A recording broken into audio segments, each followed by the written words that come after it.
কালকে 18 তারিখ অর্থাৎ মঙ্গলবার। এই মঙ্গলবার তোমাদের কিন্তু দেখো তোমাদের উচ্চ মাধ্যমিক ভূগোল একদম লাস্ট পরীক্ষা।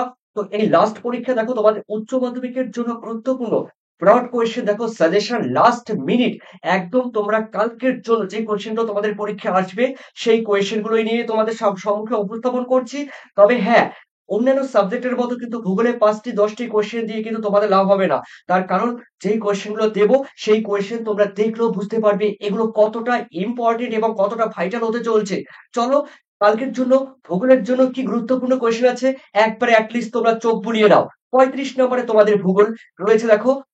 সাত একটা কোশ্চেনের নাম্বার তোমরা জানো 7 করে থাকবে। প্রথমে রয়েছে দেখো তোমাদের উচ্চ মাধ্যমিক জিওগ্রাফি লাস্ট মিনিট সাজেশন কালকের জন্য দেখো তোমাদের প্রাকৃতিক ভূগোল থেকে।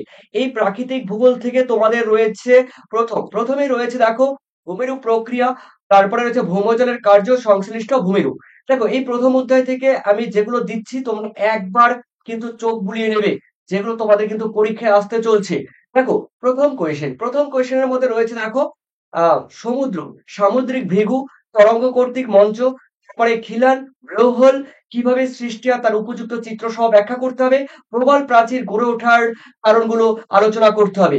অথবা কোশ্চেনটি বলে দিতে পারে সমুদ্রের তরঙ্গের ক্ষয়কার্যের ফলে গঠিত ভূমিরূপগুলো চিত্র সহ বর্ণনা করো। তোমরা 4 থেকে 5টি তোমরা ডিটেলস তোমরা কাকে বলে বৈশিষ্ট্য লিখবে, উদাহরণ লিখবে, চিত্র দেবে। ঠিক আছে, যদি উল্লেখ করে দেয়। আর না উল্লেখ করে দিলে তোমরা অল্প অল্প করে কিরো প্রত্যেকটি দেখো সমুদ্রের তরঙ্গের ক্ষয়কার্যের ফলে গঠিত ভূমিরূপগুলো উত্তরগুলো তোমরা লিখবে। এই কোশ্চেনটি এবার গুরুত্বপূর্ণ এবং আসতে চলছে। এরপরে রয়েছে দেখো তোমাদের একই ফার এবং একই ক্লুইডের মধ্যে পার্থক্য নির্দেশ করো। এই কোশ্চেন তোমরা কিন্তু বাদ দিতে পারবে না। তারপরে রয়েছে দেখো রিয়া উপকূল এবং ফিয়ট উপকূলের মধ্যে 4টি পার্থক্য রাখো। এরপরে যে ভিডিওটি রাত্রে লাইভ 8টার সময় এই চিত্রগুলো সমুদ্র তরঙ্গের ক্ষয়কার্যের ফলে চিত্র, রিয়া উপকূল, তারপরে সম্মুখ তটভূমি, পশ্চাৎ তটভূমি টোটাল আমি চিত্রসহ লাইভে তোমাদের এসে আমি এঁকে অঙ্কন করে বুঝিয়ে দেব। ওকে, চলো। এরপরে রয়েছে সম্মুখ তটভূমি এবং পশ্চাৎ তটভূমির মধ্যে পার্থক্য আলোচনা করো। এই কটি রয়ে গেল দ্বিতীয় অধ্যায়ের মধ্যে রয়েছে দেখো ভিভিআই ট্রিপল স্টার নদীর ক্ষয়চক্রের ব্যাঘাত বলতে কি বোঝো, স্বাভাবিক ক্ষয়চক্র এবং মরু ক্ষয়চক্রের মধ্যে পার্থক্য অবশ্যই দেখে যেও। এরপরে রয়েছে দেখো তোমাদের গতিময় পুনর্জীবন লাভ বলতে কি বোঝো। ঠিক আছে, এরপরে চলো আমি দেখে নিচ্ছি তোমাদের তৃতীয় অধ্যায়। এই তৃতীয় অধ্যায়ের মধ্যে রয়েছে জলনির্গম প্রণালী বা নদী নকশা। তো এর প্রথম কোশ্চেনটি রয়েছে দেখো নদীর পুনর্জীবন লাভের ফলে গঠিত ভূমিরূপগুলো চিত্র সহ ব্যাখ্যা করো। অধ্যারোপিত নদী কাকে বলে, খুবই খুবই গুরুত্বপূর্ণ এবং ভিভিআই তোমরা জানো সবাই। এরপরে রয়েছে দেখো তোমরা সেকেন্ড কোশ্চেনের মধ্যে রয়েছে দেখো জলনির্গম প্রণালীর সঙ্গে তার নিতস্ত ভূতাত্ত্বিক গঠনের উদাহরণ সহ ব্যাখ্যা করো। অর্থাৎ যে সমস্ত জলনির্গম প্রণালী গড়ে ওঠে ভূতাত্ত্বিক শিলা ভূতাত্ত্বিক গঠনের কি ভূমিকা রয়েছে আলোচনা করতে হবে 3 মার্কসে। এরপরে চলো রয়েছে তোমাদের পরবর্তী নদী এবং বিবরা নদী কাকে বলে। চলো, চতুর্থ অধ্যায়ের মধ্যে রয়েছে মৃত্তিকা। দেখো প্রথম কোশ্চেন রয়েছে মৃত্তিকা সৃষ্টিতে আদিশিলা এবং জলবায়ুর প্রত্যক্ষ ভূমিকা আলোচনা করো। অথবা প্রশ্নটি বলে দিতে পারে মৃত্তিকা সৃষ্টিতে আদিশিলার ভূমিকা আলোচনা করো, তখন শুধু আদিশিলা। অথবা বলতে পারে মৃত্তিকা সৃষ্টির ক্ষেত্রে প্রত্যক্ষ বা সক্রিয় মানে হলো জলবায়ু। জলবায়ু মানে উষ্ণতা, বৃষ্টিপাত, তারপরে রয়েছে উদ্ভিদ, এগুলো কিন্তু সক্রিয় অ্যাক্টিভ উপাদান। ঠিক আছে, এগুলো কিন্তু মৃত্তিকার সৃষ্টিতে সক্রিয় বা প্রত্যক্ষ কিন্তু প্রভাব বিস্তার করে। কোশ্চেনটি খুবই ভিভিআই। সঙ্গে রয়েছে মৃত্তিকা সংরক্ষণের বিভিন্ন পদ্ধতিগুলো আলোচনা করো। ওকে, চলো রয়েছে এই কোশ্চেন তোমরা একবার দেখে নিও। কোশ্চেন শর্ট কোশ্চেন হোক, বড় প্রশ্ন হোক, যে কোনো কোশ্চেন দিলে তোমরা কিন্তু লিখে দিয়ে আসতে পারবে।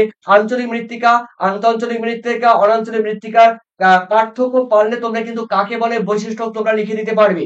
এরপরে রয়েছে দেখো তোমাদের 3-এ পেটোক্যাল এবং পেটালফার মৃত্তিকার পার্থক্য কি, ইলুভিয়েশন এবং এলুভিয়েশনের মধ্যে পার্থক্য আলোচনা করো। দেখো 2 নম্বরে হচ্ছে মলিস্থল বা চারজ মৃত্তিকার একটি করে বৈশিষ্ট্য উল্লেখ করো। মৃত্তিকার পরিলেখ বা সয়েল প্রোফাইল কাকে বলে।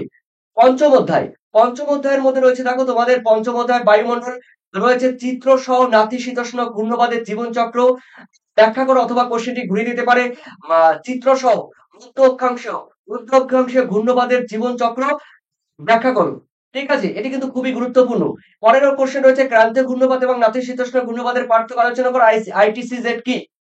তারপরে রয়েছে দেখো ঘূর্ণবাদ প্রতীক ঘূর্ণবাদের মধ্যে পার্থক্য উল্লেখ করো, আলোচনা করো।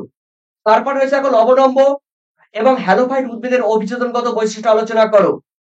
পরে দেখে নাও 5 নম্বরে রয়েছে জঙ্গল বা মরু উদ্ভিদের শ্রেণীবিভাগ করো, পরিবেশের সাথে অভিযোজনগত বৈশিষ্ট্য আলোচনা করো। অর্থাৎ জঙ্গল উদ্ভিদ বা মরু উদ্ভিদের বৈশিষ্ট্য তোমাদের উল্লেখ করতে হবে। এরপরে 6 রয়েছে পরিবেশের উপরে ওজোন স্তরের অবক্ষয়ের প্রভাব উল্লেখ করো। তারপরে রয়েছে 7 ভারতের মৌসুমী বায়ুর উপরে জেট বায়ুর প্রভাব আলোচনা করো। এই কোশ্চেনটি একটু কঠিন আছে, তোমরা যাদের পড়া আছে অবশ্যই পড়ে নিও, আর যাদের পড়া নেই তোমরা এই কোশ্চেনটি নতুন করে পড়ার দরকার নেই।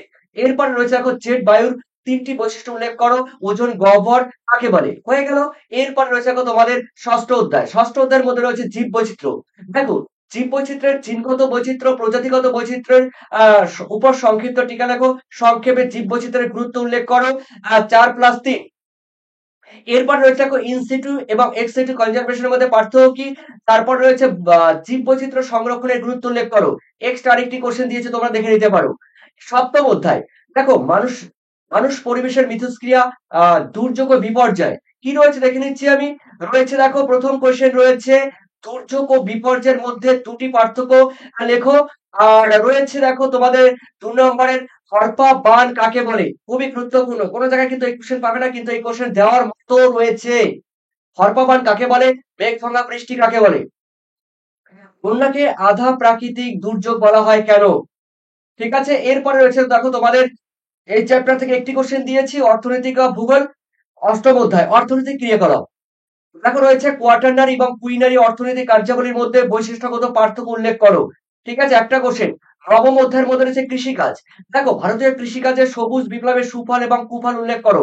অর্থাৎ ভারতীয় কৃষিতে সবুজ বিপ্লবের প্রভাব উল্লেখ করো। একই ট্রাক ফার্মিং কাকে বলে দেখেছিও। তারপরে রয়েছে দেখো সেকেন্ড কোশ্চেন, জীবিকা সত্তাভিত্তিক কৃষি বা নিবিড় কৃষি, বাণিজ্যিক কৃষি বা ব্যাপক কৃষি আর মধ্যে বৈশিষ্ট্যগত পার্থক্য লেখা, নীল বিপ্লব কাকে বলে। ওকে, এরপর রয়েছে দেখো দক্ষিণ ভারতে কফি চাষের উন্নতি লাভের কারণগুলো ব্যাখ্যা করো। ব্যাপক কৃষি রপ্তানি ভিত্তিক, ব্যাপক বা বাণিজ্যিক কৃষি রপ্তানি ভিত্তিক হওয়ার কারণ কি। এরপরে হচ্ছে শস্য সমন্বয়, জানো তোমরা জেসি উইভার শস্য সমন্বয় কথাটি বলেন। আর বলতে কি বোঝো, নিবিড় জীবিকা সত্তা ভিত্তিক কৃষিতে মাথাপিছু উৎপাদন কম কেন। তারপরে রয়েছে দেখো শ্রীলঙ্কায় নারকেল উৎপাদনে অগ্রণী কেন, নারকেল উৎপাদনে বিখ্যাত কেন, ভূমধ্যসাগরীয় অঞ্চলকে ফলের ঝুড়ি বলা হয় কেন। তারপরে ডাল চাষের জন্য চাষের সমস্যাগুলি উল্লেখ করো। সবুজ বিপ্লব কি, মিশ্র কৃষির বৈশিষ্ট্য। শিল্প শিল্প থেকে দিয়েছি দেখো গুরুত্বপূর্ণ কয়েকটি কোশ্চেন। ভারতের পশ্চিমাঞ্চলে পেট্রোকেমিক্যাল শিল্পের উন্নতি লাভের কারণ কি। দেখো ট্রম্বে, ভাদোদরা, কয়ালি, ঠিক আছে, এগুলো রয়েছে কিন্তু গুরুত্বপূর্ণ। পেট্রো কেমিক্যাল শিল্প, এই পেট্রোকেমিক্যাল শিল্প কেন গড়ে উঠেছে ব্যাখ্যা করতে হবে। এরপরে রয়েছে দেখো পূর্ব এবং মধ্য ভারতে লৌহ ইস্পাত শিল্পের কেন্দ্রের একদেশী ভবনের কারণ কি। কানাডায় কাগজ শিল্পের উন্নতি লাভের কারণ কি। দুর্গাপুর, রাউরকেলা, কুলটি, বার্নপুর, ঠিক আছে, এই ধরনের লৌহ ইস্পাত শিল্প কেন্দ্রগুলো গড়ে ওঠার কারণ কি। ভারতবর্ষে এত জায়গা থাকতে কেন পূর্ব এবং মধ্য ভারতে গড়ে উঠেছে। রাশিয়ার রবার শিল্পের উন্নতি লাভের কারণ কি। কাগজ শিল্পের কাঁচামালগুলো কি কি পারবে তোমরা। এরপরে রয়েছে দেখো তোমাদের ভারতের খাদ্য প্রক্রিয়াকরণ শিল্প। দেখো এই কোশ্চেনটি আমার মনে হচ্ছে 99.99% দেবে। তার কারণ ভারতের খাদ্য প্রক্রিয়াকরণ শিল্পের উন্নতি লাভের কারণ কি, কিংবা এর সম্ভাবনাগুলি উল্লেখ করো। ওকে, এরপরে রয়েছে দেখো 5 জাপানের কাঁচামালের অভাব থাকা সত্ত্বেও জাপান লৌহ ইস্পাত শিল্পের উন্নতি লাভ করেছে কেন, বিশ্লেষণ করো। এরপর রয়েছে 6 দেখো রয়েছে ভারতের খাদ্য প্রক্রিয়াকরণ শিল্পের সম্ভাবনা, একটু আগে বলেছিলাম। ঠিক আছে, এরপর দেখে নাও ভারতের তৈরি পোশাক শিল্পের উন্নতি লাভের কারণ কি। তারপরে 2 রয়েছে দেখো তোমাদের কার্পাস বয়ন শিল্পের শিকড় আলগা শিল্প বলা হয় কেন, ফুড লস ইন্ডাস্ট্রি বলা হয় কেন, দ্রব্য সূচক কি, অনুসারী শিল্প, ইঞ্জিনিয়ারিং শিল্প কাকে বলে। একাদশ অধ্যায়ের মধ্যে পপুলেশন আর সেটেলমেন্ট রয়েছে। দেখো রয়েছে কার্যাবলীর ভিত্তিতে পৌর বসতির শ্রেণী বিভাগ করো, উদাহরণ সহ। ওকে, অথবা কোশ্চেনটি ঘুরিয়ে দিতে পারে, পৌর বসতির কর্মধারাগুলি কি কি। এরপর রয়েছে সেকেন্ড কোশ্চেন, জনঘনত্ব এবং মানুষ জমির অনুপাতের পার্থক্য উল্লেখ করো। কোশ্চেনটি খুবই সোজা আছে। এরপরে রয়েছে দেখো তোমাদের বিশ্বব্যাপী অথবা বলতে পারে ভারতের অসম জনবন্টনের কারণগুলি ব্যাখ্যা করো, অথবা বলতে পারে বিশ্বব্যাপী জনবন্টনের তারতম্যের উপর পরিব্রাজনের প্রভাব আলোচনা করো। এরপরে রয়েছে দেখো তোমাদের 4 নম্বর কোশ্চেন, কোন ধরনের ভৌগোলিক পরিবেশে বিক্ষিপ্ত, এটা কিন্তু খুবই গুরুত্ব সহকারে পড়বি। কোন ধরনের ভৌগোলিক পরিবেশে বিক্ষিপ্ত জনবসতি গড়ে ওঠে, ভারতের নগরায়নের সমস্যাগুলো কি কি রয়েছে। তারপরে রয়েছে দেখো তোমাদের 2 নম্বরের কোশ্চেন, মানুষ জমির অনুপাত কাকে বলে, কাম্য জনসংখ্যা কাকে বলে, এর দুটো বৈশিষ্ট্য উল্লেখ করো। আর জনাকীর্ণতা এবং জনস্বল্পতা কাকে বলে, অর্থাৎ ওভার পপুলেশন আর মানে আন্ডার পপুলেশন কাকে বলে। জনবিস্ফোরণ পপুলেশন এক্সপ্লোরেশন, দেখো জনবিস্ফোরণ কাকে বলে, মহানগর কাকে বলে, 10 লক্ষের জনসংখ্যা। এরপরে সিবিডি সেন্ট্রাল বিজনেস ডিস্ট্রিক্ট কাকে বলে, শূন্য জনসংখ্যা জিরো পপুলেশন কাকে বলে, রৈখিক জনবসতি গড়ে ওঠার কারণগুলো ব্যাখ্যা করো, কি কি কারণে রৈখিক জনবসতি গড়ে ওঠে। লাস্ট অধ্যায় রয়েছে তোমাদের দেখো ভারতের পরিকল্পনা অঞ্চল, দেখো হলদিয়া বন্দর গড়ে ওঠার কারণগুলো ব্যাখ্যা করো, অথবা পরীক্ষায় কোশ্চেনটি ঘুরিয়ে দিতে পারে, কলকাতা বন্দরের পরিপূরক বন্দর হিসাবে হলদিয়া বন্দরের বিকাশ লাভের কারণ কি। এরপরে পরিকল্পনা অঞ্চল কাকে বলে একসঙ্গে দেখে নিও, 2 মার্কসে থাকবে এটা। এরপরে রয়েছে কত, ভারতের পরিকল্পনা অঞ্চলের স্তর ক্রম সাজাও, ভারতের পরিকল্পনা অঞ্চলগুলোর যে বিভিন্ন স্তরগুলো রয়েছে তা সাজাতে হবে। এরপরে লাস্ট কোশ্চেন রয়েছে দেখো তোমাদের, বৃহৎ পরিকল্পনা অঞ্চল এবং ক্ষুদ্র পরিকল্পনা অঞ্চলের মধ্যে পার্থক্য উল্লেখ করো। বেঙ্গালুরু ইলেকট্রনিক শিল্পে উন্নতি লাভের কারণ কি। ঠিক আছে, এগুলো রয়েছে তোমাদের 3+2। ওকে, তো প্রিয় শিক্ষার্থী, আজকে কিন্তু রাত 8টার সময় তোমাদের কিন্তু লাইভে আসবো। সেই লাইভে থাকছে তোমাদের চিত্র, দেখো কোন কোন চিত্র তোমাদের গুরুত্বপূর্ণ সেগুলো আমি হাতে ধরিয়ে ধরিয়ে লাইভে আমি তোমাদের দেখিয়ে দেবো অঙ্কন করে। অবশ্যই তোমাদের মূল্যবান কমেন্ট সেকশনে আমাকে জানিয়ে দিও। আর এই কোশ্চেনের বাইরে কিন্তু দেখো, আমি এই কোশ্চেন গুলো কিন্তু একটাও বাদ দিতে পারছি না। তোমরা যদি বাদ দিতে চাও তোমরা দিতে পারো, কিন্তু আমি এই কোশ্চেন গুলো কিন্তু কোনো কোশ্চেন আমি বাদ দিতে পারছি না। তাই আমি কম করে কিন্তু দিতে পারলাম না, তার জন্য আমি আন্তরিকভাবে তোমাদের কাছে দুঃখিত। আর অবশ্যই তোমরা এই কোশ্চেন গুলো যাদের পড়া আছে অবশ্যই এই কোশ্চেন গুলো রিভাইজ দাও। আর যাদের পড়া নেই একবার অ্যাটলিস্ট দেখে নাও, যেন পরীক্ষা আসলে লিখতে পারো। ভালো থেকো, রাত 8টার সময় এসো। থ্যাংক ইউ কালকের পরীক্ষার জন্য।